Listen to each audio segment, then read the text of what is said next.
எல்லாருக்கும் வணக்கங்க. நேற்று எங்கள் அப்பாவோட பர்த்டே விலாகில் சொன்ன மாதிரி ஹோம்மேட் பட்டர் எப்படி பண்ணுறதுன்னு பார்க்கலாமா? நான் இதில் பட்டரை தயிர்லேருந்து தாங்க எடுத்தேன். நம்ம யூஸ் பண்ணதுக்கப்புறம் எக்ஸஸாக இருக்க தயிரெல்லாம் ஃப்ரிட்ஜில் கலெக்ட் பண்ணி வச்சு அதிலிருந்து தாங்க பட்டர் எடுக்க போகிறோம். ஃபஸ்ட்டு நம்ம கலெக்ட் பண்ணி வச்ச தயிரெல்லாம் பேட்ச் வைஸாக பெரிய மிக்ஸி ஜாரில் போட்டு நல்லா அரைச்சிக்கலாங்க. பெரிய மிக்ஸி ஜாருங்க, அதாவது ஜூஸருங்க.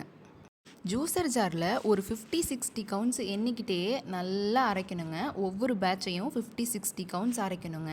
அப்படி நீங்கள் கண்டினியூஸாக அரைச்சதுக்கப்புறம் மூடியை திறந்து பார்த்தீங்கன்னா இப்படி தாங்க இருக்கும். மோர் தனியாக கீழேயும் பட்டர் தனியாக மேலேயும் பிரிஞ்சிருக்குங்க. இப்போ இதே மாதிரி நம்மக்கிட்ட இருக்க எல்லா தயிரையும் அரைச்சிட்டு ஒரு பெரிய கப்பில் ஊற்றணுங்க. அப்போ தான் பட்டர் எடுக்கிறதுக்கு ஈஸியாக இருக்கும். நெக்ஸ்ட்டு அந்த கப்பில் பார்த்திங்கன்னா ஐஸ் க்யூப்ஸ் எல்லாம் போடணும். நம்ம எவ்வளோக்கு எவ்வளோ சில்னஸோடு இதை செய்கிறோமோ அப்போ தாங்க பட்டர் பிரிஞ்சு வர்றதுக்கு ஈஸியாக இருக்கும். இப்போ எல்லா தயிரையுமே அரைச்சி இந்த பெரிய பவுலில் ஊற்றியாச்சுங்க. இப்போ இது கூடவே ஐஸ் க்யூப்ஸையும் உள்ளே போட்டுக்கணும். நெக்ஸ்ட்டு கூடவே ஒரு 2-3 பவுலில் ஐஸ் வாட்டரும் அதில் நிறைய ஐஸ் க்யூப்ஸும் போட்டு சில்லுன்னு வச்சுக்கணுங்க. இந்த வீடியோவில் காட்டுற மாதிரி பொறுமையாக மேலே இருக்க அந்த வெண்ணெயை மட்டும் கையில் அழகாக இந்த மாதிரி உருட்டி எடுக்கணுங்க. அப்படியே உள்ளங்கையில் போட்டு தட்டி கொஞ்சம் கொஞ்சமாக பொறுமையாக உருட்டிக்கணுங்க. அப்போ தான் அதில் இருக்க மோர்லாம் அதிலிருந்து விட்டு வரும். இப்போ இதே மாதிரி குட்டி குட்டி பால்ஸாக கையில் அடங்குற மாதிரி தட்டி தட்டி நல்லா உருட்டினதுக்கப்புறம் நம்ம ஒரு பவுலில் ஐஸ் வாட்டரும் ஐஸ் க்யூப்ஸும் போட்டு வச்சுருந்தோம் இல்லையா, அதில் எல்லா பால்ஸையும் போட்டுறணுங்க. இப்போ எல்லா பட்டரையும் எடுத்ததுக்கப்புறம் ப்ளைனாக மோர் மட்டும்தாங்க அந்த பாத்திரத்தில் இருக்கணும்.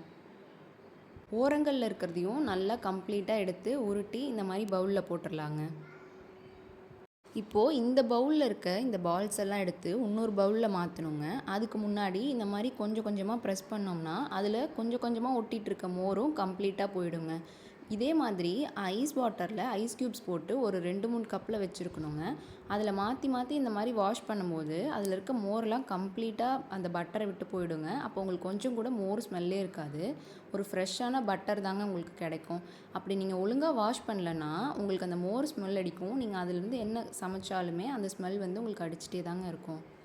நீங்கள் தயிரில் இருந்து வெண்ணெய் எடுக்கிறதுக்கு முன்னாடி ஐஸ் க்யூப்ஸ் ஐஸ் வாட்டர்லாம் ரெடியாக வச்சுருங்க. ஏன்னா அப்போ தான் பட்டர் அந்த கப்பில் போடும்போது நல்லா மிதந்து வரும். நல்லா வாஷ் பண்ணி எடுத்தோம்னா ஃப்ரெஷ்ஷான பட்டர் கிடைக்குங்க.